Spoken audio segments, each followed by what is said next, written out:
Muito bom dia, boa tarde ou boa noite, indiferente do horário que você estiver acompanhando mais um podcast aqui do Diário de Vacaria. Seja muito bem-vindo, seja muito bem-vinda. Temos uma grata alegria nesse momento de estar recebendo aqui no estúdio do Diário de Vacaria duas pessoas muito importantes da nossa sociedade que vêm para fazer um trabalho que tem ocorrido, de certa forma, aqui no Diário de Vacaria, por aproximarmos o nosso trabalho de pessoas que têm uma colaboração significativa com toda a questão da parte trabalhista do nosso Brasil. De quem que eu estou falando? Eu estou falando do desembargador do trabalho, Dr. Manuel Cid Jardon. Seja muito bem-vindo ao Diário de Vacaria, é um prazer recebê-lo aqui. É uma honra, Lucas e Justina, estar aqui contigo e com teus ouvintes. Estamos aqui para compartilhar nossas experiências e qualquer esclarecimento.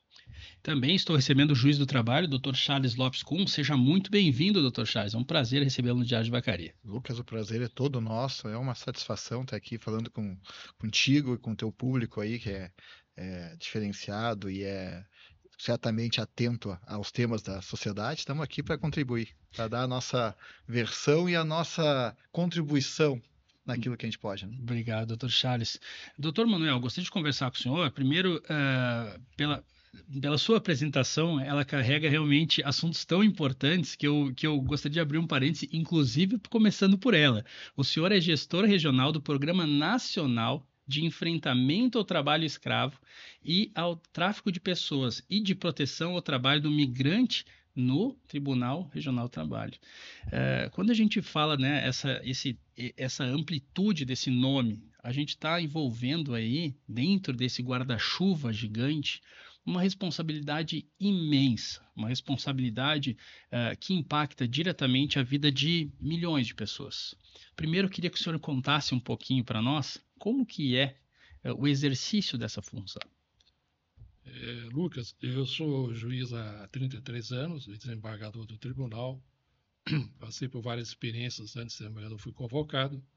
E essa nossa função minha e do Charles, que nós estamos juntos já há 2 anos, trabalhando como gestores, ela decorreu do programa de combate ao trabalho escravo, que foi criado em 2023 pelo TST, reuniu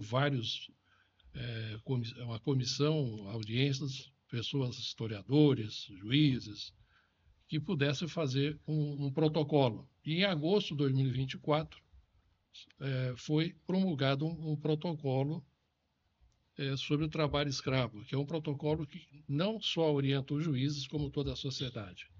Então, em razão desse programa que foi criado, os tribunais regionais se comprometeram também a participar de ações, de estudos.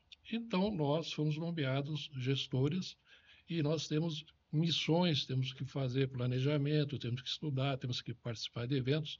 E eu e o Charles temos participado praticamente de 100% dos eventos que foram nos apresentados. Quando eu não pude participar em algum, ele participou. Inclusive eventos estaduais e até internacionais e em diversos estados da federação. Doutor, o senhor, desembargador do trabalho, acumula uma experiência de ter vivido diversas situações relacionadas a esse tema. Como que o senhor avalia essa evolução em relação, né, à questão trabalhista, em questão do enfrentamento do trabalho escravo? Como que o senhor vê, fazendo um panorama, né, nessa linha do tempo, para o momento que a gente está vendo hoje? O trabalho escravo é um tema permanente que ocorre, né? E o que aconteceu? O Brasil foi um país que resistiu, e somente no ano de 1995 que admitiu a existência de trabalho escravo. Então, veja que 95 é um tempo muito curto, né?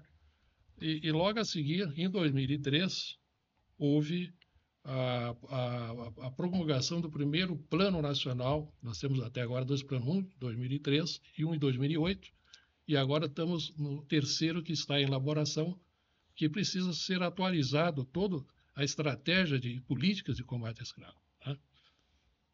Então, é nesse sentido.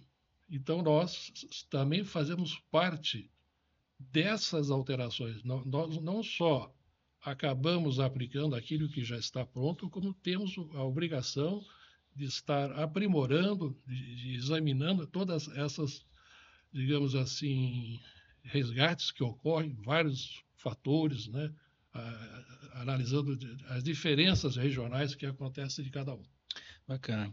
Doutor Charles, quando o senhor também, da mesma forma, doutor Manuel, vem para a Vacaria, depois de ter passado, né, por um projeto itinerante que começou lá em Arvorezinha, a gente vê uma sociedade também mais próxima das ações que são realizadas por vocês, no sentido de que a conscientização sobre o combate ao trabalho escravo contemporâneo, o tráfico de pessoas e a proteção do trabalho migrante, ela está mais, digamos que assim, não sei se a palavra correta seria essa, descomplicada ou mais, digamos que assim, mais presente.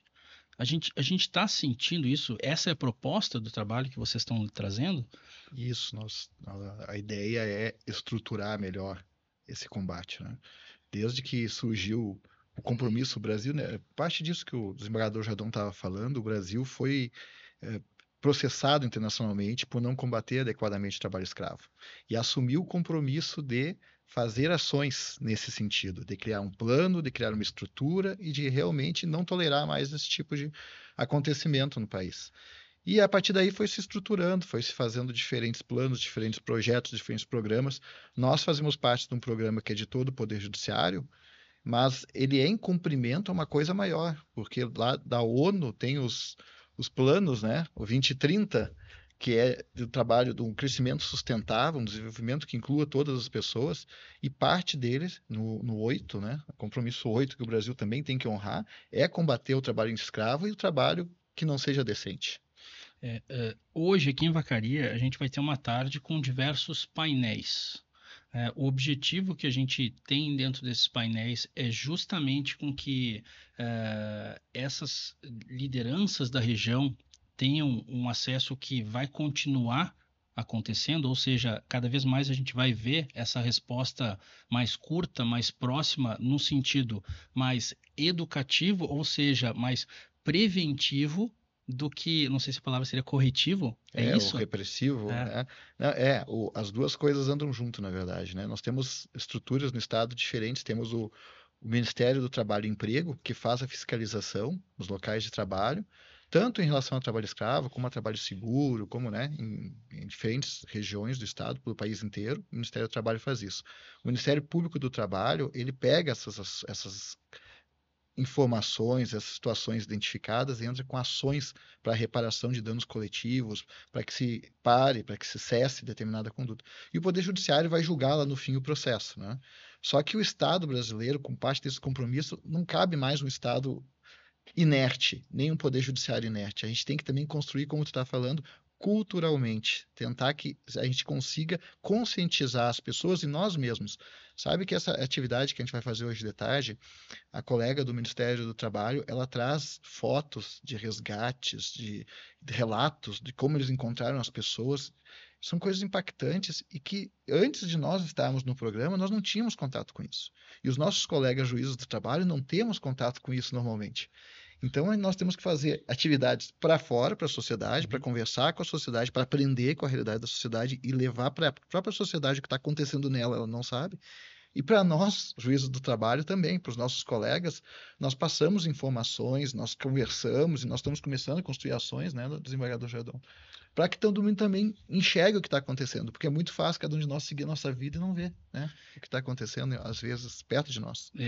Uma das coisas que eu posso dividir com vocês, e eu acho que isso faz parte dessa conversa, de uma conversa onde a gente tem uma proximidade, né, embora, né, tanto da presença do juiz, tanto da presença do desembargador, mas a gente tem que trazer mais para o lado da vida do dia a dia. E eu confesso, visitando para vocês aqui pelo Diário de Vacaria, que como a gente está numa zona, numa região que tem a fruticultura muito latente, né, onde a gente vê toda essa questão do trabalho da maçã aqui muito presente, tivemos também as outras culturas, né, principalmente a questão do alho, que receberemos aqui nas 2 próximas semanas, aí vai ter um seminário nacional aqui do alho. Mas assim, olhando para dentro, né, dos pomares que o Diário de Vacaria acompanha, eu confesso para vocês que como a gente precisa de uma mão de obra muito grande, porque a maçã ela ainda é toda manual. Vivemos, né, numa tecnologia assustadora que cada vez mais a gente vê os processos evoluindo. Mas a gente vê que a necessidade dos trabalhadores acabou acontecendo aqui em Vacaria uma evolução gigantesca do ponto de vista de alojamentos, atividades sociais, inclusive com esses trabalhadores, questões no sentido de, às vezes, trazer até o mercado, na questão de gerar uma outra atividade. E quando a gente olha isso, inclusive eu estava até vendo um material que vocês trazem, que vão estar presente hoje no evento, hoje à tarde, a gente vê que muito se evoluiu nesse sentido, muito se evoluiu. Uma prova, se vocês tiverem a oportunidade de visitar um pomar aqui em Vacaria, é impressionante de ver como que isso acabou acontecendo. Na sua leitura, desembargador Manuel, o senhor percebe essa evolução toda no Brasil também? O Brasil demorou para combater, mas depois que acabou assumindo a responsabilidade, nós temos um dos melhores sistemas do mundo estratégico de combate ao trabalho escravo. O nosso modelo brasileiro é um dos melhores. Isso porque o trabalho tem que ser, a própria Constituição tem que haver um valor social do trabalho. E isso só faz respeitando a dignidade humana, né? Porque esses trabalhadores, normalmente, eles vêm de outros locais, eles não são da própria cidade. Então, eles já estão numa situação de vulnerabilidade máxima, né? Então, há que ter cuidado, porque quando eles são resgatados, os trabalhadores, eles são os trabalhos escravos resgatados, há uma preocupação, a nossa preocupação não é só na prevenção, que seria o melhor, e não é só na repressão.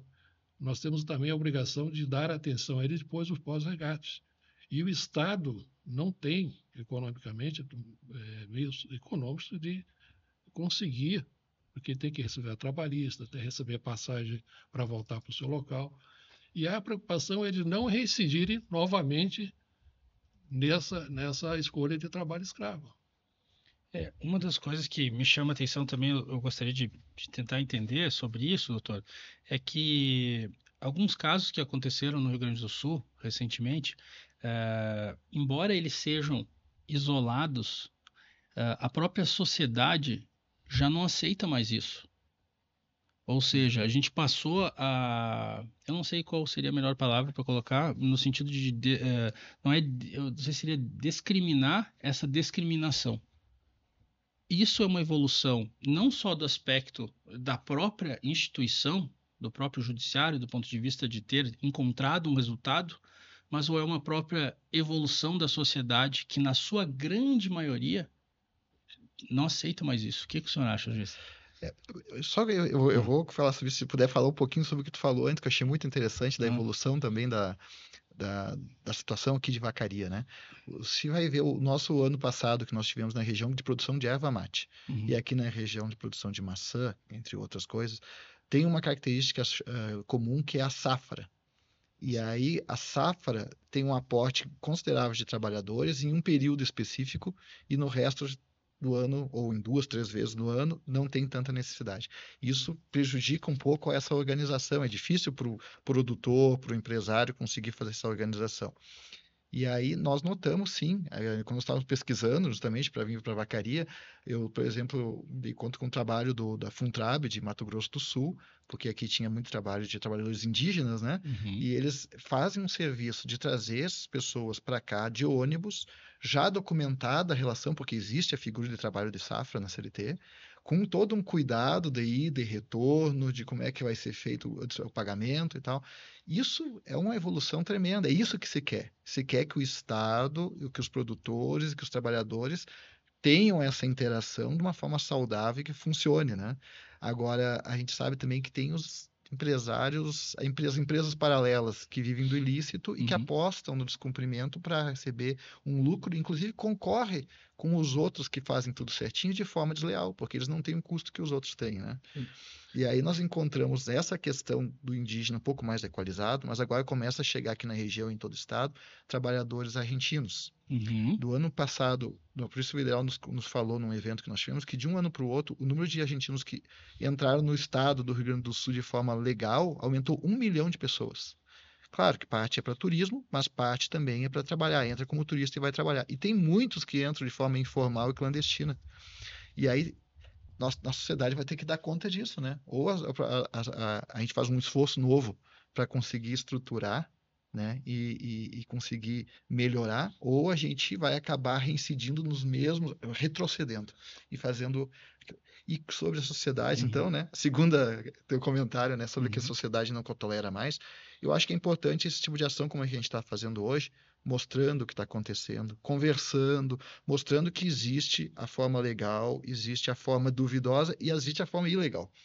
E que a gente tem que tentar vir para o lado que é menos risco para a atividade produtiva, tem menos risco de manchar uma marca, o sobrenome de uma família detentora de uma atividade, e a economia do país, que às vezes perde exportação por conta de um problema desses. Então, né? Que é o que recentemente a gente viu, né, o reflexo de alguns casos aí que tiveram relação, né, com a questão trabalhista, que a própria sociedade, os próprios consumidores, eles mesmos, passam a não aceitar, né? Então, por isso que essa vinda de vocês para cá, ela é tão importante para todos nós. Por isso que a gente faz tanta questão e fica muito feliz quando a gente recebe esse tipo de visita, pela conexão que a gente vê de justamente não ser um desafio de um lado versus o outro. Pelo contrário, é o oposto disso.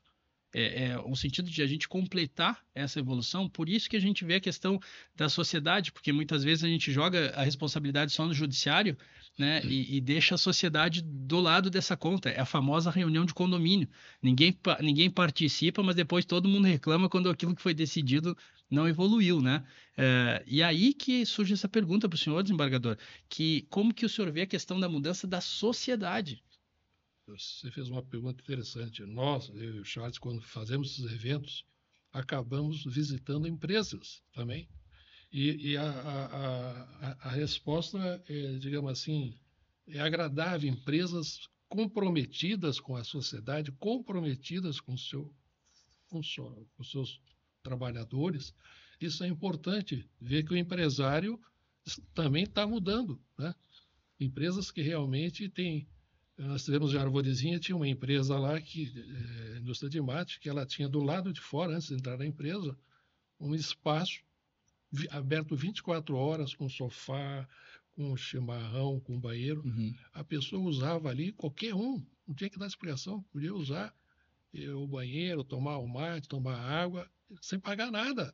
Ou seja, a esse lado humano, isso foi encantador, né? Que há essa evolução.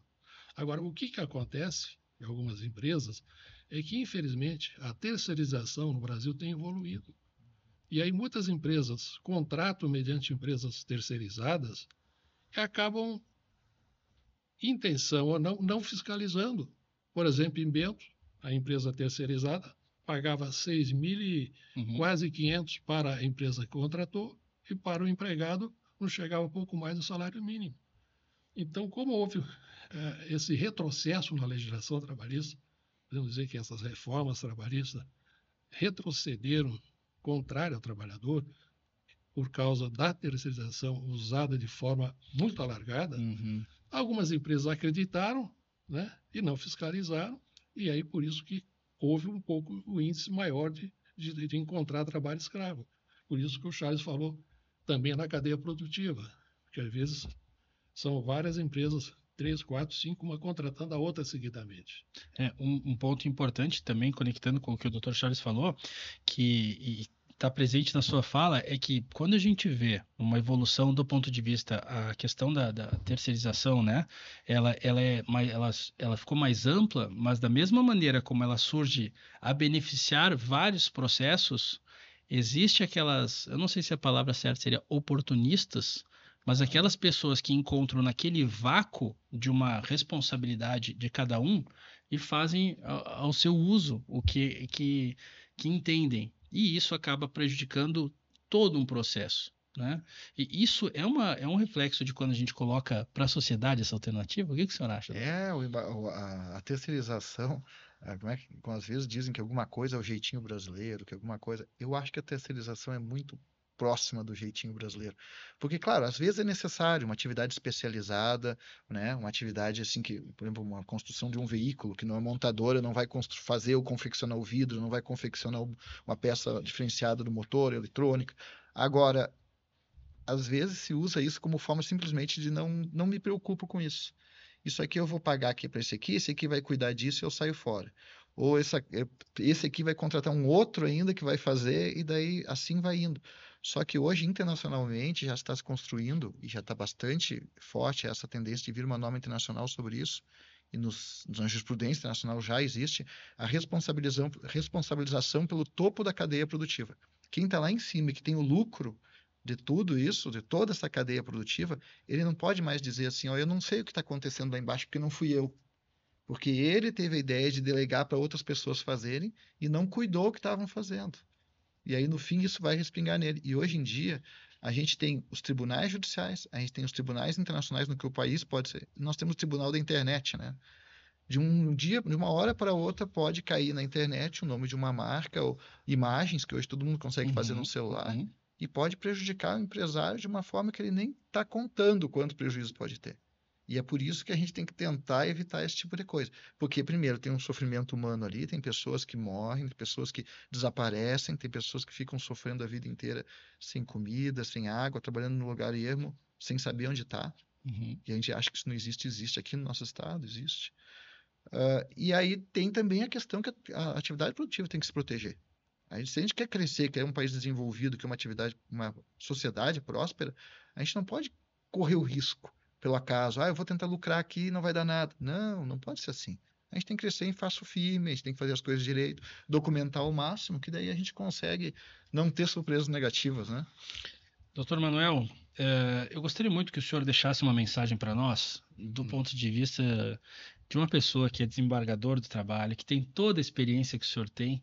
Quando o senhor olha para a questão trabalhista hoje, né? Quando o senhor olha para um empresário, quando o senhor olha para um produtor, qual que é o conselho que o senhor, com toda a experiência que tem, gostaria de deixar para a gente? Lucas, sobre o trabalho escravo, essa pergunta, nós podemos ficar aqui a tarde toda.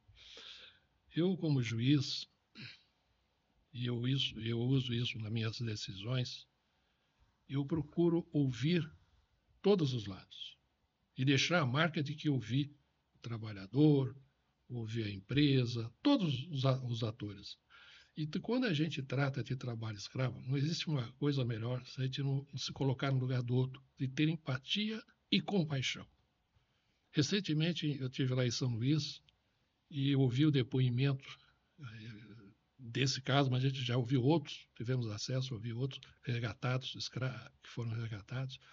Mas esse caso é um caso clássico, o filme Dona Pureza, que eu sugiro todos assistirem, o filme da Dona Pureza, que é a mãe que vai em busca do filho que saiu do Maranhão, foi lá para a Amazônia, ludibriado, porque a pessoa é enganada para aquele que envolve e deixa a família, deixa a sua raiz, né, em busca de esperança e ele foi um trabalhador escravo lá. E a mãe sai com a mochilinha e ela depondo, todos se emocionaram lá no evento, e percorreu enfrentando onças que estavam querendo devorá-la. E ela com aquela mochilinha, não tinha magrinha, não tinha, comia o que tinha era, até conseguir descobrir onde estava o filho dela.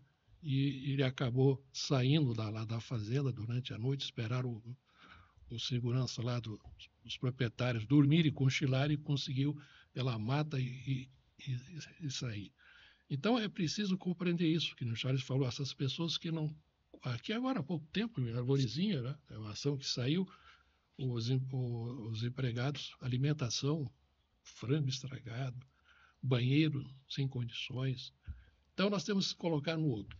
E temos que ouvir todas as vozes do processo.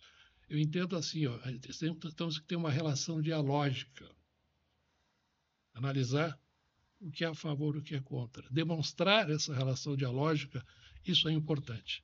E a gente acaba vendo quem tem razão e quem não tem razão, e acaba sendo justo.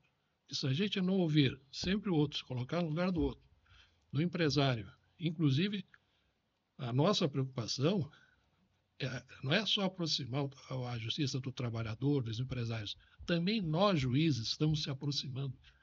Eu e o Charles fazemos parte de outro comitê, que é a nível nacional, o FONTET, da qual eu sou coordenador. Esse comitê envolve o Tribunal de Justiça, Tribunal Estadual, o Tribunal do Trabalho de Justiça e Federal. Ou seja, os juízes se encontrando também, se aproximando. Isso é importante. Isso faz parte também dessa nova visão de fazer um mundo melhor. Doutor Charles, bom, primeiro, doutor Manuel, muito obrigado por essa visão toda, né? Eu fico muito feliz de estar vendo isso tudo acontecer. E aí eu pergunto para o doutor Charles, doutor Manuel, com toda, né, a experiência, com toda a sabedoria que ele tem, vê uma realidade. A sua realidade, do ponto de vista de quem está ativamente também no processo, é que esses avanços que a gente está tendo se devem também digamos que assim, a proximidade que o mundo digital proporcionou de todos os juízes, das ações que estão acontecendo? Com certeza, né? A tecnologia às vezes vem ao nosso favor, às vezes vem contra, né? Na história da humanidade já tirou empregos na época da primeira Revolução Industrial. Hoje em dia também temos risco de desemprego em certos setores e tal, mas nós podemos tentar usar as coisas de uma forma mais produtiva possível, né? Na área da comunicação, da formação de pessoas, é muito importante assim a tecnologia. E ainda pegando esse gancho que também falou o procurador, estou só me metendo na conversa. Não, mas também ele abre uma visão tão ampla que a gente quer ampliar a sua visão, né? Vou meter agora. Tudo isso acontece porque o Charles é um grande parceiro. É um grande estudioso também junto comigo. Nós debatemos, né, se afinamos no assunto, se empolgamos. Nós temos encontro com os demais juízes e embargadores de todo o país, todos os tribunais do país.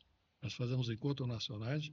Então, isso é importante também. Os nossos colegas também são muito...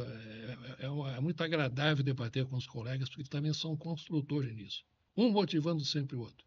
Mas isso aí que o senhor está falando, e se me permite uma parte, é uma evolução que está acontecendo dentro do judiciário. O senhor concorda com isso? Pelo menos tudo bem, meus poucos anos de vida me levam a uma ideia que um judiciário antigamente não era tão conectado, tão aberto, tão acessível. Hoje a gente vê, né, um desembargador, um juiz muito próximo, um reconhecendo o trabalho do outro, um reflexo que a sociedade acaba sentindo, né? Justamente porque isso acontece e aí o digital acaba aproximando a gente, né? É isso, doutor? Isso. E é engraçado que ontem, numa audiência, inclusive virtual, um empregador, eu estava falando da audiência, o empregador chegou e juntou lá da sua advogada e me disse, doutor, eu queria lhe perguntar uma coisa. Daí ela olhou para ele assim, ó, doutor, ele que está me pedindo, não foi eu que orientei. Daí eu disse, olha, a primeira coisa que eu quero dizer é que o senhor tem a sua advogada, o senhor tem contador, né, que você falou que tinha contador, e eles são os profissionais para ele aconselhar. Eu posso me dizer aqui agora, acabou a audiência, é de outra coisa que ele está falando, a minha opinião como cidadão. E aqui a gente tem que diferenciar um pouco do trabalho escravo que a gente vai falar hoje. Nas condições normais de trabalho, ele estava me perguntando sobre insalubridade, se tinha que pagar o mês cheio da insalubridade ou se tinha que pagar proporcional. Eu disse, olha, tem entendimentos diferentes na jurisprudência. Eu entendo que tem que pagar o mais cheio, ou você entende que tem que pagar... Mas assim, eu vou dizer como cidadão que eu faria. Por que o senhor acha que surgiu o adicional de insalubridade? Surgiu porque existia esse conflito na sociedade. Pessoas trabalhando com problemas de saúde e tal, e queriam... né? Se quis fazer uma espécie de compensação para evitar que isso virasse briga. Então, a lei, muitas vezes, trabalhista, ela não surgiu porque alguém foi malvado, vou botar um encargo mais para o empregador. Não, é porque tinha um conflito e ela foi solucionada ou dirimida em parte, pelo menos, pelaquela lei. Eu pagaria um pouco mais para não me incomodar, porque às vezes uma coisinha dessa faz surgir o processo todo, que vai se discutir um monte de outra coisa, que daqui a pouco tem injustiça e tal. No trabalho escravo funciona um pouco diferente. No trabalho escravo, a gente passou do razoável. é daquilo onde a gente não tem mais discussão, onde qualquer um de nós que chegar aqui vai olhar as condições que a pessoa está dormindo toda suja, no meio de animais, com uma água que sai o esgoto para lá e vai tomar. Isso não pode. Isso não pode deixar um ser vivo, não é nem um ser humano, um animal também, naquela condição. É isso que acontece. É um sofrimento desnecessário, desproporcional, e que a gente fecha os olhos, mas está acontecendo à nossa volta, né? E é por isso que a gente deixa a nossa atividade normal dos processos e vem se aproximar da população, inclusive por esse meio digital, em todos os meios que a gente consiga, né? Para fazer essa conversa, para dizer, tem coisas que a gente faz bem e tem que fazer melhor e apostar mais nelas, e tem coisas que tem que parar. Isso aí não dá mais para acontecer. Muito bem. Por uma questão de agenda, pessoal, a gente termina esse podcast por aqui. Quero agradecer ao desembargador do Trabalho Manuel, Cid Jardon. É um prazer ter recebido. Historicamente, será sempre lembrado. E, por favor, ao retornar à Vacaria, certamente para, né, uma visita turística, aproveitando as qualidades da nossa região, por favor, retorne aqui. Será um prazer, né, e conversar muito mais, com mais tempo com o senhor. O prazer foi todo meu aqui, ser recebido com muito carinho, né, com muito... E agradeço imensamente, estamos sempre às ordens também, se precisar. Obrigado, Dr. Juiz do Trabalho Charles Lopes Kuhn, também foi um prazer recebê-lo da mesma maneira, espero que venha visitar turisticamente nossa cidade e na oportunidade vamos ampliar nossa conversa. Muito obrigado. Eu agradeço, nós tínhamos as melhores referências da cidade e da região e estamos encantados com o povo, com tudo que nós estamos vendo por aqui. Tomara que a gente consiga deixar uma semente de coisa boa também. A semente já está por aí, com certeza ela já foi multiplicada. Para você que acompanha o trabalho do Diário de Vacaria, tivemos essa agradabilíssima conversa, um prazer enorme receber pessoas que estão realmente colaborando com a nossa sociedade. Isso nos deixa feliz e é uma maneira que a gente tem de levar essa mensagem para todos vocês que nos acompanham. A qualquer momento a gente volta trazendo que a notícia em Vacaria e na região dos Campos de Cima da Serra. Valeu, pessoal!